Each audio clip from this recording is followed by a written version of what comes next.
Bangladesh. Ay. Nandiyan na kasi lolo. Oo, nandun sa loob. Ah, sige, salamat. Okay. Lo, good morning. Good morning po. Kanina pa kita hinahanap. Bakit? May nag-apply po dito eh. Oh? Ay na, ano ba? Are po. Ba, single mom? Opo.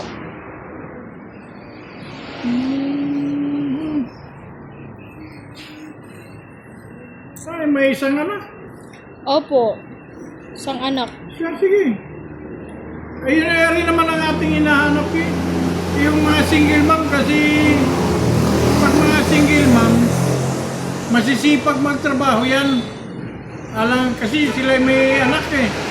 Hindi Kaya, katulad ng mga dalaga na kaunting ano pa lang, kaunting trabaho lang, napapagod na. Ang mga single mom, kaya nga apo, dapat ang iyong tanggapin ng mga aplikante, yung mga single mom, kumari. Kasi masisipag yun magtrabaho. Kaya sige, sabihin mo, mag-umpisa na bukas. kaso lo, may ano siya, may anak na 1 buwan pa lang. Ay, isang buwan pa lang, napapanganak lang. Oho. Kung pwede daw pong dalhin dito. Patay. 1 buwan pa lang. Ay, naku po. Yun naman ang ano po. Sa bagay tayo ay nasa puso natin ang makatulong. Siguro talaga walang maiwanan ng anak. Oho. Sila na lang dalawa eh. Hindi mo tinanong kung nasaan ang ama ng bata. Huwag mo nang tanungin. Mapapayak pa eh.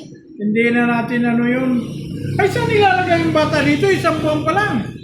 Hindi ko lang alam. Ano yun? Gagawa ng duyan. Ay, siya.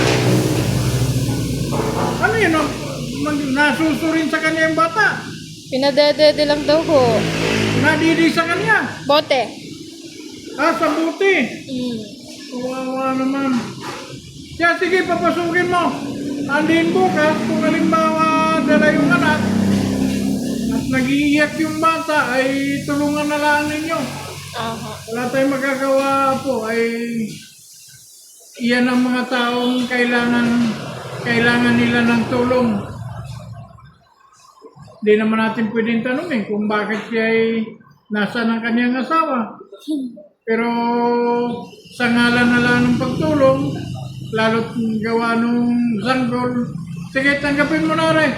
Tawagan mo na. Sige, dalhin niya na ang kanyang anak. Anding magdala ng duyan kung ano. Para magawa nyo ng duyan doon sa loob. Sige po. Huwag mo masyadong kabigatan ng trabaho at lalo't bagong panganak. Mamaya mabinat pa yan. Kaya sige, sabihin mo bukas, pumasok na. Okay pa.